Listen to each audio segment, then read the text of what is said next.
Hello, welcome back. तो इस video में एक बहुत ही इंपॉर्टेंट क्वेश्चन करूँगा। क्वेश्चन साइड में है, पहले पढ़ लो।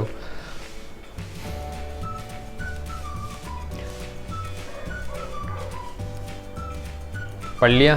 तो क्वेश्चन में बोला है कि तुम्हें एक वर्ड इनपुट में दिया रहेगा, एक स्ट्रिंग इनपुट में दी रहेगी और हमें उस स्ट्रिंग के हर कैरेक्टर के बीच में एक हाइफन डालना है। जैसे तुम्हें एग्जांपल में दिखा रखा था कि दिल्ली एक एग्जांपल है या कोई भी वर्ड है, तो मुझे जो आउटपुट चाहिए वो क्या चाहिए, D dash E dash L dash H dash I, इस तरीके से। ठीक है, मतलब हर कैरेक्टर के बीच में एक हाइफन आए। अच्छा, तो क्या करेंगे, पहले ज़रा अप्रोच देख लेते हैं क्या होगी, फिर इसका कोड बनाते हैं, साथ में बनाएंगे। कॉपी पेन निकाल लो। देखो भाई, एक वर्ड है, ये इनपुट में लेना है मुझे। ठीक है, तो मतलब मेरे को पहले तो एक स्ट्रिंग इनपुट में लेना पड़ेगा। बहुत बढ़िया, ये स्ट्रिंग इनपुट में लूँगा। अब तुम्हें पता है एक स्ट्रिंग जब इनपुट में लेते हैं तो उसके हर कैरेक्टर का एक इंडेक्स होता है। ठीक है ना? नहीं पता है तो कोई बात नहीं, प्रोग्राम करूँगा साथ में बताता चलूँगा, पर अभी ऊपर से देख लेते हैं। हर कैरेक्टर का एक इंडेक्स होता है, तो यहाँ डी का 0 होगा, इंडेक्स 0 से शुरू होता है, 0 1 2 3 4 इस तरीके से होगा। अब मुझे करना क्या है, मुझे हर कैरेक्टर के बाद एक हाइफन लगाना है। ठीक है, हर कैरेक्टर के बाद एक हाइफन लगाने के लिए मुझे बारी बारी हर कैरेक्टर में आना पड़ेगा ना पहले। अब मुझे थोड़ी पता, देखो अभी यहाँ तुम्हें दिख रहा है दिल्ली है भाई, इनपुट में दिल्ली की जगह कुछ और दे दिया, तो मुझे थोड़ी पता कितने कैरेक्टर हैं और कौन सा वर्ड है। तो पहली चीज़ तो मुझे उसकी लेंथ भी नहीं पता, तो मतलब हमें कहीं ना कहीं जो स्ट्रिंग में लेंथ मेथड होता है उसका यूज़ करना पड़ेगा। तो याद रखना, ये लेंथ मेथड बहुत इंपॉर्टेंट है, तुम्हारे इतने प्रोग्राम में इसका यूज़ होता है। ठीक है, तो इसको पढ़ लेना। तो एक तो इसका यूज़ करना पड़ेगा लेंथ निकालने के लिए। दूसरा, हर कैरेक्टर में आऊँगा तो मेरे को एक फॉर लूप लगाना पड़ेगा। तो लूपिंग भी जिसको नहीं पता है वो देख लेना, वीडियो बना रखी मैंने, मैं डाल दूंगा, या प्लेलिस्ट बना रखी मैंने, जाके देख लो यार, सारे समझा रखे मैंने, लूप, नेस्टेड लूप सब समझा रखा। तो यहाँ पर वैसे फॉर लूप का यूज़ करेंगे हम, तो यहाँ पर लूप लगाना पड़ेगा। क्यों? क्योंकि हर कैरेक्टर में आना पड़ेगा, एक बार इसमें, फिर अगले वाले में, फिर अगले वाले में, और जैसे इसमें आऊँगा फिर क्या करूँगा, उसके बाद एक डैश लगाऊँगा। आ रही बात समझ में? ठीक है, तो अब यहाँ पर इस तरीके से हमें अपना प्रोग्राम बनाना है, ये तो हमें समझ में आया। तो ये तो थी इसकी अप्रोच। अब चलो शुरू करते हैं और इसका सीधा कोड बनाते हैं। और अच्छा सुनो, इसमें एक और चीज़ है, तुम्हें यहाँ पर सबस्ट्रिंग मेथड का भी यूज़ करना पड़ेगा। सबस्ट्रिंग मेथड का भी हमारा इसमें यूज़ होगा, तो एंड तक बने रहना, मैं डिटेल में समझाऊंगा क्यों होगा और कैसे होगा, क्योंकि इसका लॉजिक अलग अलग हो सकता है। ठीक है ना? तो मैं सबसे इजी तरीके से तुम्हें बताऊंगा यहाँ पर किस तरीके से तुम इसे इंप्लीमेंट करोगे। तो एक सबस्ट्रिंग मेथड का यूज़ होगा, इसका हमारा बहुत जगह यूज़ होता है, तो इसका यूज़ मैं तुम्हें समझाऊंगा अभी सबस्ट्रिंग मेथड का यूज़ कैसे करते हैं। पर एक कुछ इंपॉर्टेंट मेथड है जो तुम मतलब याद करके रखना स्ट्रिंग चैप्टर में से। ठीक है ना? सबस्ट्रिंग हो गया, लेंथ हो गया, कॉनकैट हो गया, कॉनकैट कैर एट। ठीक है, तो ये लोअर केस अपर केस, ये कुछ इंपॉर्टेंट है। तो चलो शुरू करते हैं, इसका प्रोग्राम बनाते हैं। तो सबसे पहले क्या करेंगे, जो हमेशा करते हैं, क्लास बना लेंगे। क्लास कुछ भी नाम दे देना, मैं टेस्ट दे देता हूँ, public static void main string arcs. ठीक है भाई, स्ट्रिंग आर्क्स, तो ये तो तुम्हें पता ही है। अच्छा, ऊपर एक इंपोर्ट भी कर लेना अपना पैकेज, क्योंकि स्कैनर का यूज़ करेंगे। Import Java dot util dot, सब कोई कर लो। ठीक है, import Java dot util dot asterisk, और कर दिया इंपोर्ट। अब यहाँ पर स्कैनर का ऑब्जेक्ट बनेंगे, scanner sc equal to new scanner system dot in, क्योंकि भाई स्कैनर के बिना तो इनपुट नहीं ले पाएंगे ना इनपुट। तो यहाँ तक क्लियर है। अब देखो, सबसे पहला काम क्या था, दिल्ली, दिल वालों की दिल्ली इनपुट में लेनी है। तो इनपुट में लेने के लिए एक वेरिएबल बनाना पड़ेगा ना, तो स्ट्रिंग टाइप का वेरिएबल। अच्छा पहले लिख लेते हैं यार, क्या लिखेंगे, system dot out dot print L N enter a word या एंटर अ स्ट्रिंग। तो एंटर अ वर्ड लिख दिया। तो अब इसके बाद एंटर करेंगे तो यूज़र इनपुट देगा, तो हमें लेने का इंतज़ाम करना पड़ेगा ना। तो पहले तो एक वेरिएबल बनाता हूँ, string S equal to input देगा वो। अच्छा, तो हम लेंगे तो sc स्कैनर के ऑब्जेक्ट की मदद से sc डॉट नेक्स्ट लाइन। ठीक है, उसने दिया वैसे एससी वर्ड के लिए हम एससी डॉट नेक्स्ट का भी यूज़ कर सकते हैं, लाइन का। अच्छा अंतर पता है ना तुम्हें, नेक्स्ट एक वर्ड इनपुट लेने के लिए काम में आता है, मतलब स्पेस मारते हैं हम तो उसके आगे का वो नहीं लेता इनपुट में। नेक्स्ट लाइन को फ़र्क नहीं पड़ता, तुम पूरा सेंटेंस इनपुट में दे दो वो पूरा सेंटेंस भी ले लेता है, मतलब स्पेस से वो टर्मिनेट नहीं होता, कहने का मतलब ये वो एंटर से होता है। जबकि नेक्स्ट, खाली नेक्स्ट का अगर कोई यूज़ करे यहाँ पर तो वो स्पेस मार के टर्मिनेट हो जाता है, स्पेस के बाद वाली चीज़ नहीं लेता। तो नॉर्मली जब सिंगल वर्ड हम लेते हैं तो नेक्स्ट का भी यूज़ करते हैं तो कोई फ़र्क नहीं पड़ता, नेक्स्ट लाइन का यूज़ करोगे तो भी कोई फ़र्क नहीं पड़ने वाला। ठीक है, तो दोनों ठीक है, पर मैंने तुम्हें बता दिया दोनों यहाँ पर काम में आ जाएंगे। लेकिन कभी सेंटेंस इनपुट में लोगे ना तो नेक्स्ट का यूज़ मत करना, तब नेक्स्ट लाइन का करना। तो इसलिए ज़्यादा बेटर कि नेक्स्ट लाइन का कर लो अगर याद नहीं रहता, वरना नेक्स्ट का सिंगल वर्ड के लिए हम कर सकते हैं। तो इस केस में हम सिंगल वर्ड ले रहे थे तो कर सकते थे। ठीक है, अच्छा ठीक है। तो string S equal to S dot next line, तो उसने जो भी यहाँ पर इनपुट में दिया, क्या दिया, एक स्ट्रिंग दिया, तो वो स्ट्रिंग है, जैसे मान लो दिल्ली है, वो आ जाएगा एस के अंदर। तो यहाँ पर तुम्हारा ये आ गया भाई एस के अंदर, एस ये है, एक ये स्ट्रिंग है, ठीक है ये।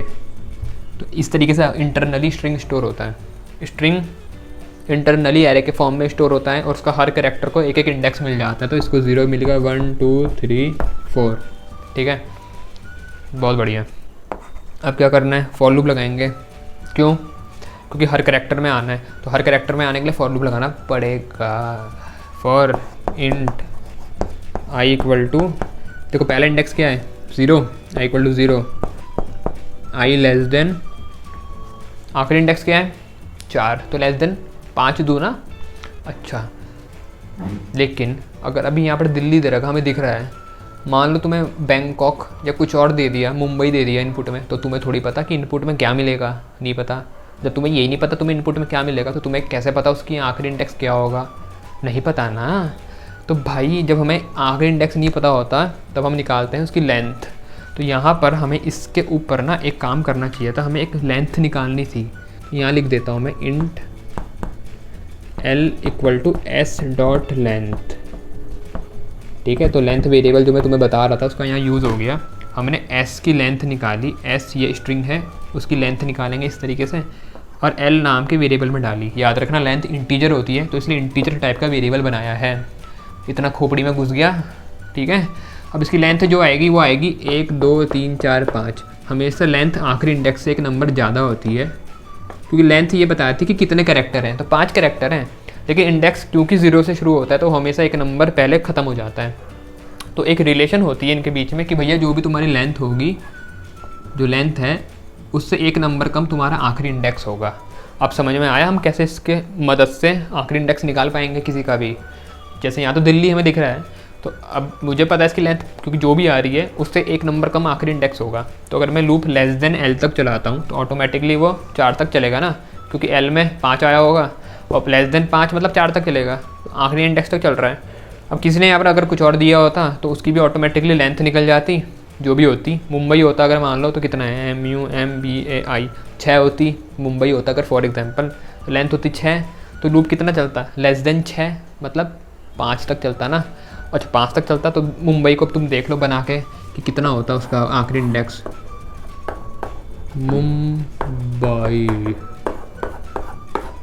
0 1 2 3 4 5 आ रहा ना 5, तो लेस देन 6 मतलब 5 तक चलता, मतलब ऑटोमेटिकली जो भी वर्ड आएगा उसके आखिरी इंडेक्स तक हमारा लूप चल जाएगा, ठीक है। तो ये मैंने कई बार ना ये बातें बता रहा कि ये बहुत इंपॉर्टेंट है लेंथ वाला जो है ये तुम्हारा मेंबर मेथड स्ट्रिंग का। और ऐसे एक एरे में होता है, तो मैंने इनके बीच का डिफरेंस भी बता रखा है, उसको देख लेना, मैंने समझा रखा है, ठीक है ना। वो बहुत इंपॉर्टेंट है, कई बच्चे उसमें कंफ्यूज हो जाते हैं। तो एरे में मेंबर वेरिएबल है, यहाँ पर मेंबर मेथड है, दोनों का यूज़ करने का तरीका भी अलग है।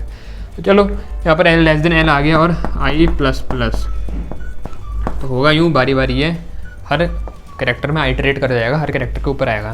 तो पहली बार जब ये उसमें पहुँचा 0 इंडेक्स में, अब मुझे ये कैरेक्टर को कहीं स्टोर भी तो करना पड़ेगा, तो एक वेरिएबल बना लेता हूँ यहाँ पर कैर CH करके, कैर CH कैरेक्टर को रखने के लिए बनाया, ठीक है ना। तो कैर CH है, ठीक है जी। अब CH में क्या करूँगा, CH इक्वल टू हर कैरेक्टर को निकालूंगा, किसके, स्ट्रिंग के। स्ट्रिंग का नाम क्या है S, तो कैरेक्टर निकालो S में से S डॉट। अब कैरेक्टर निकालने के लिए एक वेरिएबल होता है, मेथड होता है कैर एट, ठीक है। स्ट्रिंग का मेथड है, देखो 3 मेथड का यूज़ होगा, लेंथ, कैरेट और सबस्ट्रिंग। इंपॉर्टेंट है, लगभग ना तुम्हारे जितने प्रोग्राम है कैरेट का उसमें यूज़ होता ही होता है। तुम देख लेना, मैंने प्लेलिस्ट बना रखी भाई, प्रोग्राम देख लेना प्लेलिस्टों में जा करके, इंपॉर्टेंट प्रोग्राम तुम्हारे जितने भी हैं सब डाल रखे। तो कैरेट मेथड का यूज़ भी होता है और तुम्हारे lower case upper case method का होता है, और इसके अलावा लेंथ का भी होता है बहुत जगह यूज़। सबस्ट्रिंग वाले का भी कई बार हो जाता है, पर कैरेट का बहुत जगह होता है, और लेंथ का। तो s.s में से जब भी कैरेक्टर बाहर निकालते हैं स्ट्रिंग में से तो कैरेट मेथड का यूज़ करते हैं। तो लिखेंगे कैरेट। अब कहाँ से निकालना है, देखो कैर का पूरा छोटा है और एट का ए बड़ा है, ठीक है। तो s.कैरेट आई में से निकालना है। आई में से निकालने का मतलब है आई की वैल्यू जब 0 होगी तो यहाँ पर आ जाएगा कैर एट 0, मतलब 0 में से कैरेक्टर निकालो। तो 0 में से कैरेक्टर निकालेंगे, कौन है, डी।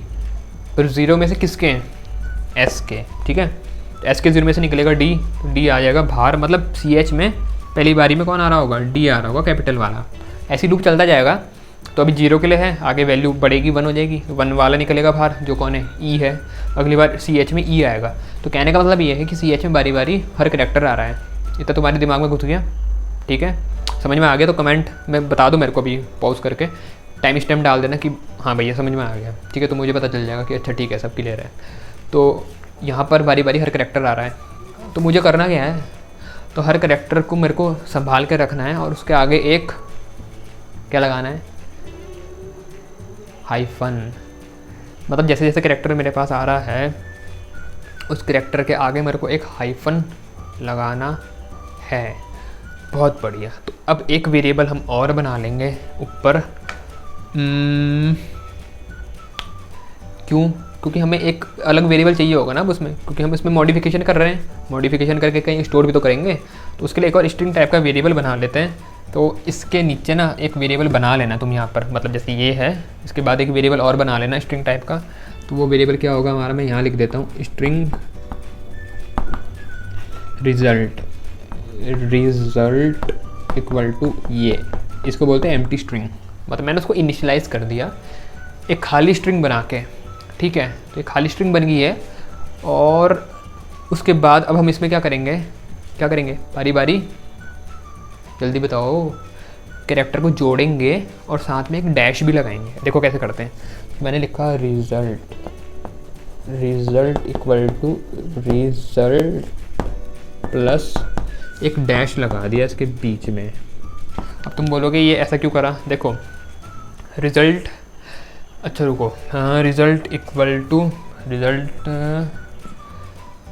प्लस एक और चीज़ आएगी यहाँ पर, result equal to result plus CH plus एक डैश। अब देखो ये क्या है, ठीक है, और ये सेमीकोलन है हमारा। तो result equal to result plus CH plus dash. अब ये क्या करा, पहली बार देखते हैं क्या हो रहा है। कैरेक्टर में कौन आया, पहली बार में D आया, तो यहाँ पर आया होगा D। यहाँ पर एक एम्प्टी स्ट्रिंग ऐसा बना, एम्प्टी स्ट्रिंग में D ऐड हो रहा है, उसके बाद पीछे से लग रहा है डैश। तो एम्प्टी स्ट्रिंग में जब भी कुछ जोड़ते हैं तो वो आ जाता है। तो ये कुल मिला के इतना तो बना D के पीछे लगाया था डैश, तो ऐसा बना D और पीछे डैश, और ये जाके हो गए रिजल्ट में स्टोर। यहाँ तक क्लियर है। तो भाई रिजल्ट में आ गया D और एक हाइफन, मतलब D और एक डैश। तो यहाँ पर फ़िलहाल आया D और एक पीछे से डैश। मैंने कर दिया लूप बंद, ठीक, समझ में आ गया होगा। बहुत बढ़िया समझा रहा हूँ वैसे मैं, नहीं आया तो पूछ लेना या थोड़ा पीछे करके देख लो, स्किप करके। डाउट रहता है पूछ लेना मुझे कमेंट करके, मैं कमेंट में बता दूंगा अगर कोई डाउट है तो मैं उसको रिप्लाई करके, ठीक है। अब देखो आगे बढ़े ऊपर, तो आई की वैल्यू बढ़ गई ना, आई प्लस प्लस हो रहा है, 1 हो जाएगी। तो यहाँ पर आएगा कैरेट आई मतलब कैरेट 1 पे कौन है, ई है, छोटा वाला ई आया CH में, ठीक है। नीचे आएंगे तो रिज़ल्ट होगा result plus CH plus dash. अब रिज़ल्ट की वैल्यू क्योंकि अपडेट हो चुकी थी, देखो भाई रिज़ल्ट की वैल्यू क्या थी पहले, D और डैश थी ना। तो जब वापस यहाँ नीचे आ रहे हैं, हम लूप चल रहा है, तो रिज़ल्ट में वैल्यू स्टोर हो रखी है। अब हम उसी वैल्यू में CH जोड़ रहे हैं, दिख रहा है ना, रिज़ल्ट में CH जोड़ रहे हैं। तो रिज़ल्ट में पहले से D और डैश था, तो यहाँ पर तो D और डैश वैसे का वैसे ही आया, उसमें तुम जोड़ रहे हो CH कौन है, सी एच है ई, तो तुमने उसके पीछे से लगा दिया ई, फिर उसके बाद तुम लगा रहे हो डैश, तो आ गया ऐसा डी डैश ई डैश। सब सही चल रहा है ना। अब ये बनने के बाद ये हो गया रिजल्ट में स्टोर, तो रिजल्ट की पुरानी वैल्यू हट के डी डैश ई डैश आ गया। सब बढ़िया चल रहा है, बहुत बढ़िया। अब ऐसे ही आगे बढ़ेगा तो नया करेक्टर कौन आएगा, 2 पोजीशन वाला, 2 में कौन है, एल है, एल आएगा। तो यहाँ डी डैश ई डैश के पीछे लग जाएगा कौन, एल, एल लग गया, उसके पीछे डैश है तो D dash E dash L dash. सब कुछ सही चल रहा है। ऐसे यहाँ पर एल डैश भी आएगा। ऐसे ही अगली बार जब फिर से लूप चलेगा 3 के लिए तो एच डैश भी आ जाएगा, ठीक है। फिर जब 4 के लिए चलेगा ना, तो 4 के बाद मतलब 4 में कौन है, आई है, तो यहाँ कुछ ऐसा बना D dash E dash L dash H dash plus I. अच्छा आई आ गया क्योंकि आखिरी कैरेक्टर आई निकलेगा इसका जब लूप हमारा 4 के लिए चल रहा होगा, लेकिन पीछे से डैश भी तो है, मतलब डैश भी है, तो ये तो चलो ऐसा बन गया। मतलब कैरेक्टर जब प्लस करते हैं तो प्लस हट जाएगा, वो तो ऑटोमेटिकली मतलब उसमें जुड़ जाएगा, वो तो सिर्फ समझाने को लगाया मैंने यहाँ। तो डैश के बाद आई आया, उसके बाद एक डैश पीछे से और लग रहा है, ठीक है। तो ये बना कुछ हमारा D dash E dash L dash H dash I dash और डैश आई और डैश। पर क्या हमारा आउटपुट यही था, आउटपुट अगर तुम देखोगे तो आउटपुट हमारा था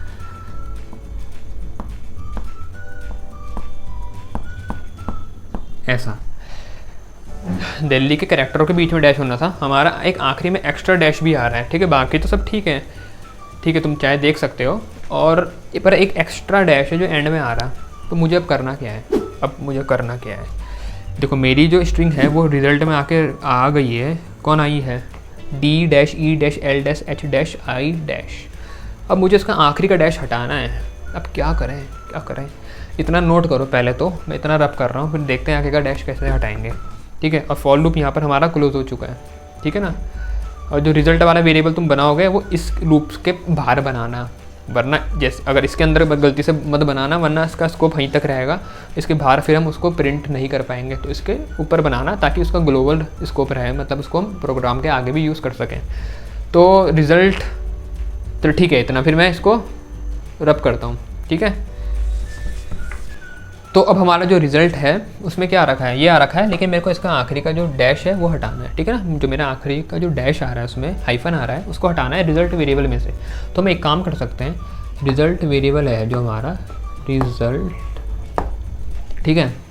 इसमें से मेरे को चाहिए क्या, मुझे सब कुछ चाहिए, बस आखिरी का हिस्सा नहीं चाहिए। तो अब देखो इसमें हम सबस्ट्रिंग मेथड का यूज़ कर सकते हैं। सबस्ट्रिंग मेथड क्या करता है, जो भी हमारा स्ट्रिंग है हमें अगर उसका कुछ पार्ट निकालना है बाहर, कोई पर्टिकुलर पार्ट बाहर निकालना है, तब हम सबस्ट्रिंग मेथड का यूज़ करते हैं। तो मुझे वही करना है, मुझे आखिरी वाले को छोड़ के सारा कुछ चाहिए। तो आखिरी वाले को अब कैसे छोड़ें, तो उसका तरीका ये है, देखो जैसे मेरे को रिज़ल्ट में से सारा पोर्शन चाहिए आखिरी वाला छोड़ करके, तो मैं क्या करूँगा, रिज़ल्ट डॉट सबस्ट्रिंग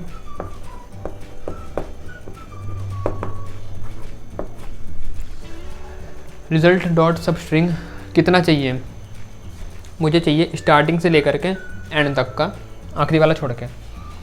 तो देखो अब पहले तो मैं सबस्ट्रिंग मेथड के बारे में समझा देता हूँ। जैसे मेरे पे कोई अगर स्ट्रिंग होती, पहले समझ लो, अगर मेरे पे कोई मान लो स्ट्रिंग होती एस नाम की, ठीक है, और मान लो इसमें मैंने हेलो लिखा है, ये तुम्हें समझा रहा हूँ मैं। तो अगर मेरे को इसका सिर्फ इतना सा पार्ट चाहिए तो मैं क्या करता हूँ, मैं लिखता है एस डॉट सबस्ट्रिंग कितना पार्ट चाहिए। अगर मेरे को शुरू के 2 चाहिए, हेलो, अगर यहाँ पर देखो हेलो को, तो शुरू के 2 मतलब एक एरे की फॉर्म में होगा क्योंकि स्ट्रिंग है 0 1 2 3 4, तो 0 1 इंडेक्स है। तो सबस्ट्रिंग मेथड के अंदर हम क्या करते हैं, हम वो देते हैं कि हमें स्टार्टिंग कहाँ से करनी है। तो मेरे को 0 से स्टार्टिंग करनी है, अगर मेरे को शुरुआत से सब कुछ चाहिए। याद रखना, अगर तुम्हें शुरुआत से सब कुछ चाहिए तो तुम 0 से स्टार्ट करोगे, ठीक है। तो वहाँ पर मेरे को क्या चाहिए था, शुरुआत से सब कुछ चाहिए था, किसका, रिजल्ट में से। देखो जिस स्ट्रिंग में से चाहिए होता है उसका नाम आता है, तो रिजल्ट में से चाहिए, यहाँ रिजल्ट का नाम आया, या समझाने के लिए एस लिया था तो एस का नाम आया था। डॉट सबस्ट्रिंग शुरुआत से चाहिए, यहाँ भी शुरुआत से चाहिए तो 0 आएगा, इतना तो समझ में आ गया। आखिरी में क्या आता है, आखिरी में वो इंडेक्स आता है जिसके ठीक पहले तक तुम्हें चाहिए। मतलब मेरे को अगर 1 इंडेक्स तक चाहिए थी वैल्यू, मतलब मेरे को अगर एच और ई चाहिए, मैं चाहता हूँ कि मेरे पे एच और ई आए, ठीक है, कोई एक वेरिएबल है, मान लो यहाँ पर स्ट्रिंग स्ट्रिंग ए करके मान लो है, तो मेरे को ए में अगर मैं चाहता हूँ कि एच और ई आए, ठीक है, तो एच और ई इसमें तब आएगा जब मैं आखिरी का इंडेक्स 2 दूंगा यहाँ, क्योंकि अगर मैं आखिरी का इंडेक्स 2 देता हूँ तो ये उससे ठीक पहले वाले तक का मेरे को वैल्यू देता है। क्लियर है, समझ में आ गया ना यहाँ तक?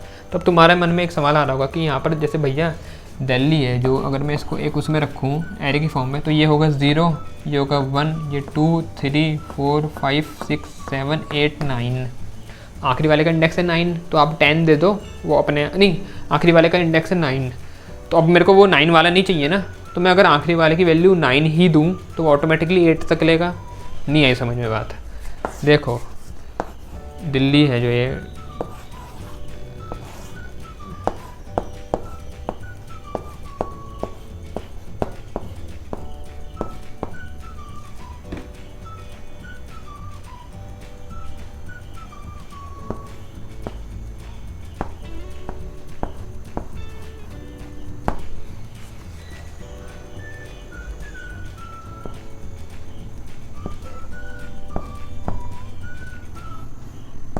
ठीक है। अब देखो यही है ना, D dash E dash L dash H dash I dash 0 1 2 3 4 5 6 7 8 और 9।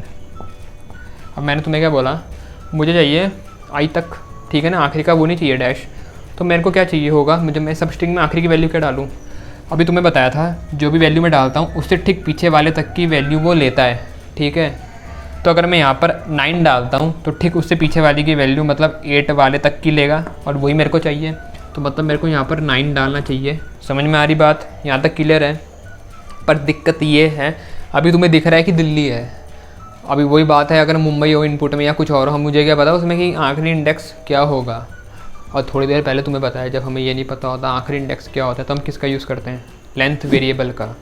अब यहाँ पर भी एक ट्विस्ट है, तो मतलब मेरे को लेंथ वेरिएबल क्या दे देगा, उसकी लेंथ दे देगा, तो मैं यहाँ पर सीधा लिख दूँगा किसकी लेंथ चाहिए, जो ये है, ये कौन है, रिज़ल्ट है, तो लिखूँगा मैं रिज़ल्ट डॉट लेंथ। अभी रुको भाई सुन लो पहले, अभी पूरा नहीं हुआ है। अगर इसकी लेंथ मुझे मैं निकालता हूँ तो कितनी देगा वो, 1 2 3 4 5 6 7 8 9 10 दिया ना उसने, तो यहाँ पर तो 0,10 बन जाएगा, 0,10। तो क्या ये सही है? नहीं है। 10 अगर यहाँ आ रहा है तो इसका मतलब है कि वो 9 तक सब कुछ उठा लेगा, तो 9 तक सब कुछ उठा लेगा तो वो तो वही बात होगी, वो आखिरी वाला भी लेगा मेरे को, पर यहाँ पर वो नहीं चाहिए, तो मैं इसलिए लेंथ -1 लिखूँगा।